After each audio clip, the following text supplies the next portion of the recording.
বাংলাদেশে অত্যন্ত বিষধর সাপের মধ্যে একটি রাসেলস ভাইপার, স্থানীয়ভাবে এটি চন্দ্রবোরা নামেও পরিচিত। এই সাপটি প্রায় বিলুপ্তির হাত থেকে ফিরে এখন মূর্তিমান আতঙ্কে পরিণত হয়েছে। বিশেষ করে কুষ্টিয়ায় প্রায়ই এই সাপের উপদ্রব, দংশন ও মৃত্যুর ঘটনা ঘটছে। বিষাক্ত সাপ রাসেলস ভাইপারের আতঙ্কে রয়েছে কুষ্টিয়ার পদ্মা ও গড়াই পাড়ের মানুষ। জেলের জালে কিংবা লোকালয়ে মাঝে মধ্যেই দেখা মিলছে এই সাপের।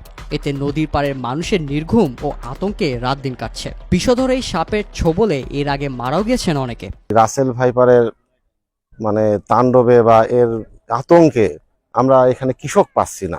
আমাদের ফসল কাটবে, আমরা তো ফসল নিয়েও অনেক কষ্টে আছি। আমাদের চরেও শুনছি নাকি যে সাপ হচ্ছে গাছের গোড়ে, কিছু কিছু হাগড়ার গাছ হয়, হাগড়ার গাছের গোড়ে সাপ থাকে। সেই ভয়তে হয়তো চরে আবাদ করা খুব কষ্ট, গরু বাছুর যাওয়া আসা করাও খুব কষ্ট। নদী তীরবর্তী এলাকার বাসিন্দারা জানায়, এর আগে নদীর পাড়ের মানুষ বিরল প্রজাতির এই সাপ দেখেনি। বর্তমানে হর হামেশাই মিলছে এই সাপের অস্তিত্ব।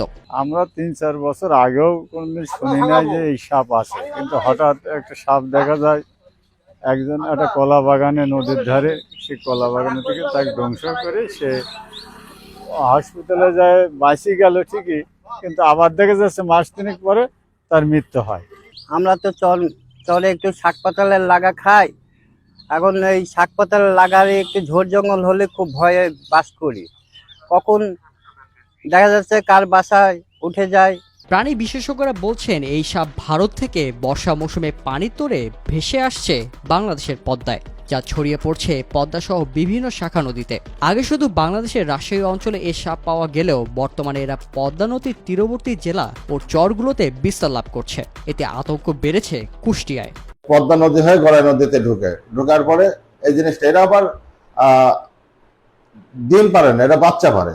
যেহেতু বাচ্চা পারে বিধায় এদের সংখ্যাটা বৃদ্ধি হয়। এই জন্য যে নদীর ধারে যখনই ওরা পানি দিয়ে আসতে, ওই নদীর সাথেই দেখা গেল যে ওখানে বাচ্চা পারলো, ওই এলাকা বাচ্চাতে ভরে গেল, যার জন্য এই জিনিসটা সংখ্যাটা বৃদ্ধি পায়। চিকিৎসকরা জানিয়েছেন, রাসেলস ভাইপার সাপ অত্যন্ত বিষধর। এর কামড়ে মৃত্যু পর্যন্ত হতে পারে, যদিও এর প্রতিষেধক রয়েছে।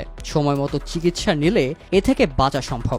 এই সাপের কামড়ের আক্রান্ত রোগীদেরকে যত তাড়াতাড়ি সম্ভব হাসপাতালে পৌঁছাতে হবে, এবং হাসপাতালে পৌঁছালে আমরা সাপের বিষ নিষ্ক্রিয় করার জন্য আমাদের যে অ্যান্টি ভেনমগুলো আছে আমরা সেগুলো প্রয়োগ করি, এবং এই প্রয়োগ সময় মতো করতে পারলে রোগীদের জীবন বাঁচানো সম্ভব। 2023 সালে প্রকাশিত স্বাস্থ্য অধিদপ্তরের অসংক্রামক রোগ নিয়ন্ত্রণ শাখার করা গবেষণায় জানা যায়, দেশে প্রতি বছর প্রায় 4,03,000 মানুষ সাপের দংশনে শিকার হন। এর মধ্যে 7,500 মানুষের মৃত্যু হয়েছে।